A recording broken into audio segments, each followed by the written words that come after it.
I got into a huge debacle with my spouse, and guys, things are not going smooth. I'm 30 and male.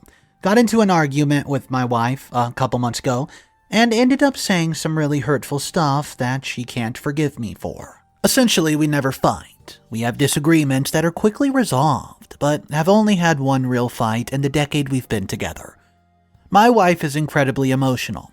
Sad, tears, reading book, tears, telling even a remotely sad story, yeah, tears. She feels things very deeply and responds sometimes inappropriately with the amount of emotion she reacts with. I've tried to not have a problem with this, as I know that it's just her nature. But it can be overwhelming sometimes and, well, embarrassing others.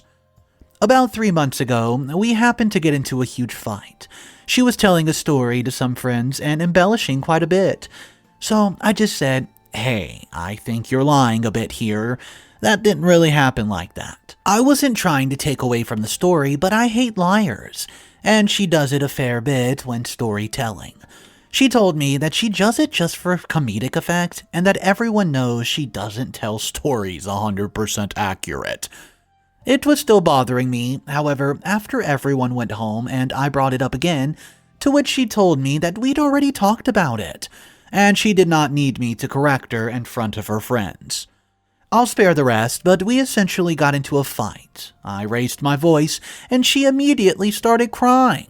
More like sobbing. And I told her that she was being manipulative by doing that. Every time I bring up something she takes as a critique, she begins crying and says it's a manipulative way to get me to stop talking about whatever's bothering me. My mom did the same thing to my dad, and I hate when women do that. She asked me through shuttered breathing if I really thought that, and I said yes. I told her that she manipulates the argument into going her way by crying and playing the victim. She told me she could not even look at me and locked herself into our room to, quote, calm down. She came out a few hours later and told me that she was sorry if I thought she was being manipulative, and that it would not happen again. Problem solved, right? Except no, that's not it. I did not notice it immediately, but she starts pulling away from me. She won't watch movies with me if there's any sad parts. She doesn't tell me the stories that she's been watching. She won't tell stories to friends when I'm around, and now our friends don't want me to go out when they do, because they say she's no fun when I'm there. She stopped reading books in the living room, stopped watching unpredictable TV shows. She won't even talk to her mom on the phone when I'm in the room. I feel like I'm living with a ghost now. It wasn't until yesterday that I even realized I haven't seen her cry since our last fight. I brought it up last night, and she told me that she did not want to manipulate me anymore. I told her that her everyday crying was not manipulation, and she said, quote, "So it's only manipulative when you're mad at me." And now I don't really know what to do. I've apologized, said I was wrong for saying what I did to begin with, and that I should not have, but it did not help. I asked if she wanted to watch The Notebook with me since it's her favorite movie, and she told me she doesn't like it anymore. So what do I do? Can I do anything? Advice from married men and women, please. Alright guys, Mr. Reddito here. There's 2 updates for this story. The first one is just a little add-on to the original post. We'll jump into that now. I doubt many people will read this as it's part of my personal profile. I've read and considered the comments under my thread, and I deeply appreciate them. I've scheduled with an online therapist for tomorrow, and I'm currently waiting for my wife to come home. I'm not sure how she's going to react to what I have to say, but I'm hoping she'll give me a chance to make this right. I know it isn't something that can be fixed in a day or with a simple apology, but I'm willing to try anything at this point. I've researched marriage counselors in our area, but want to see how she feels before going forward with it. I also called my parents and let them know we would be going no contact with them for a while I try to fix my mistakes at home.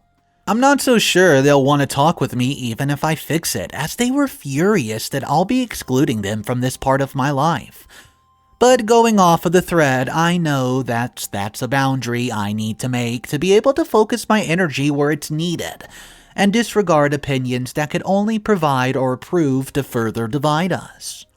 I know many people have hoped she'll leave me, and if that's the avenue she wants to proceed, I won't hold her back from a happy future with someone who doesn't, quote, diminish her feelings and make her feel like less than she is.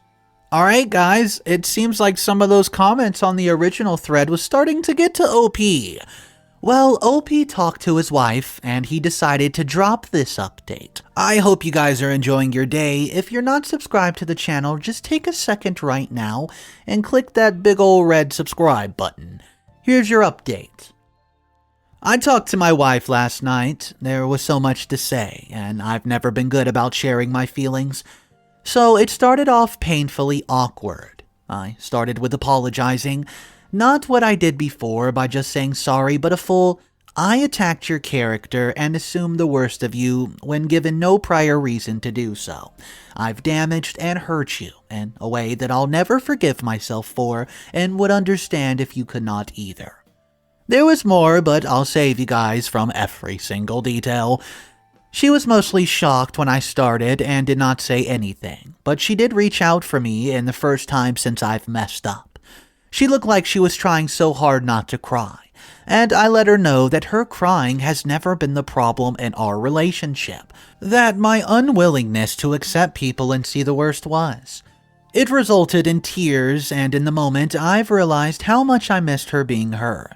I told her about how I was starting therapy and that I would like to do marriage counseling someday, to do what I can to mend the damages I've caused between us. But that I would need to go by myself for a while just to get the base reasons of why I react so harshly to stuff. Some of the comments suggested I write a letter to her, and so, while I waited for her to get home, I did just that. I wrote about how much I loved her, all of the things about her that made me happy, all the quirks and mannerisms, they were undoubtedly her. And then I told her I went no contact with my parents. I've never seen her light up so fast. She asked me if I was being serious, and I told her that to be able to focus on her, I could not have them whispering stuff in my ear any longer.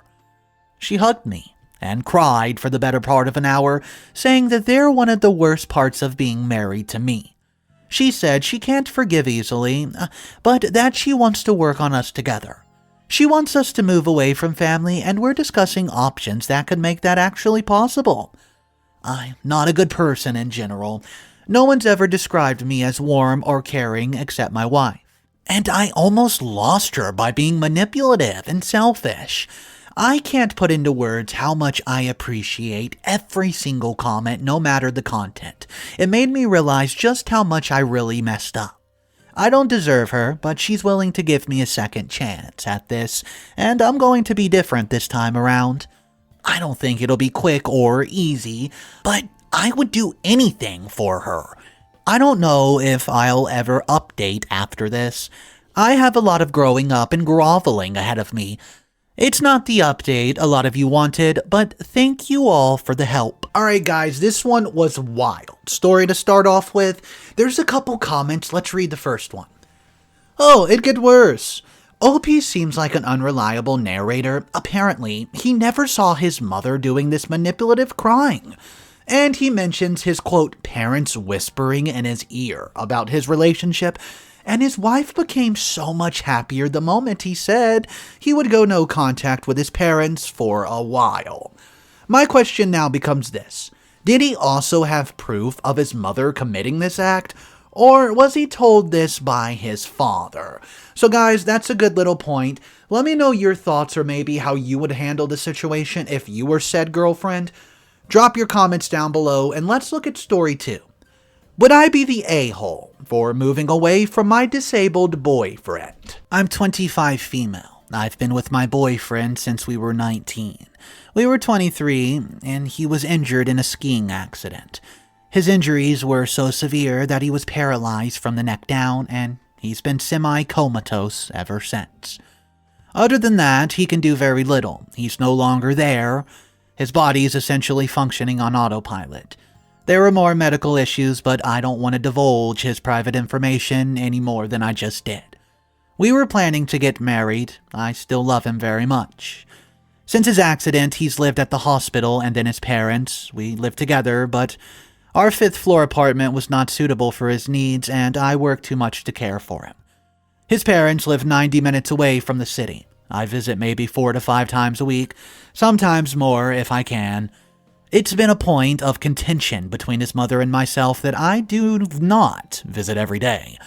I literally cannot do this with the hours I work, and I'm scared I'll get in a road traffic accident driving in the dark and icy conditions. We live in a very snowy, icy state. His family basically lives on a mountain and runs a skiing resort, so the roads are terrifying. I work in a small and intensely competitive field. The salary I'm on right now is fine for the city that I live in, but I could be earning almost double if I relocate. I've been offered an amazing job across the country, and I just really want to take it. When I told his mother about how I was considering this job, she absolutely lost it. All of her marbles gone. She told me I was an awful person to consider moving away from him in such a state. She said I was betraying him simply by abandoning him and moving on without a care in the wind. I told her I couldn't just stop living because of what happened, and she absolutely starts screaming at me. I'm empathetic because I understand that she feels as though the world's moving on without him. I simply feel that way too. I'm very conflicted. I'm not really sure if it's the right thing to do or what's so wrong about this. Me and my boyfriend have promised we would marry each other. I do feel like I am abandoning him. I just need to know maybe a little advice. Would I be the a-hole for taking the job? Okay guys, Mr. Reddit here. We're looking at a pretty sad story. The verdict on the original post was not the a-hole. However, there was an update that came out just a little bit after the original post, so let's go ahead and see what OP had to say. The posts and comments and chats I received have pushed me to accept the job. I moved cities January 9th and I start my job on the 16th. This is all happening very quickly, but I've realized that I do need to put myself first, and I am not an a-hole for living my life, despite it being incredibly painful. My boyfriend's mother does not agree. She's no longer speaking to me, and I'm not allowed to see my boyfriend, who I guess is no longer my boyfriend and hasn't been for 2 years. I knew this would happen, so I said goodbye to him before I told her. I don't want to repeat what she said to me, however, it was just plain out awful. She says I've ruined Christmas because I've made the decision on the 23rd, but she knew this was possible, and it was time-sensitive offer. As one commenter said, it was never going to be a good time to do this. On the plus side, her hating me has made it so that I have to leave for this job. I have no ties here anymore. So I may be the a-hole in her eyes, but this is what I needed. I'm having fleeting moments of regret, but my family and therapist have said that in the 5 days since making this decision, I already seem 1,000,000 pounds lighter. I'm excited for this new chapter in my life, and I just want to say one more thing. Thank you again for all the kind comments. So this was a very tough story, super hard decision for everybody involved, even the mother I felt horrible for. Let's read this comment. If I was brain dead and or comatose most of the time, I would not want to remain alive. I understand that there might be a medical breakthrough in the future, and I absolutely don't think less of families who keep their loved ones alive. But I would never want to keep my loved ones and my wife just to stop her life for me in that situation. If I was sick but mentally there, as much as I am now anyways, well, I'd hope she'd stick around, but being comatose most of the time, well, I think that's totally different. So I need to know from you guys, the overall verdict was not the a-hole, but drop your thoughts down below and let's hear it, guys. Would you leave if this was the situation and you got a better job across the country? Thank you guys for joining in. Answer those questions in the comment section down below and we'll talk about it later. Have an amazing day and I'll see you in the next one.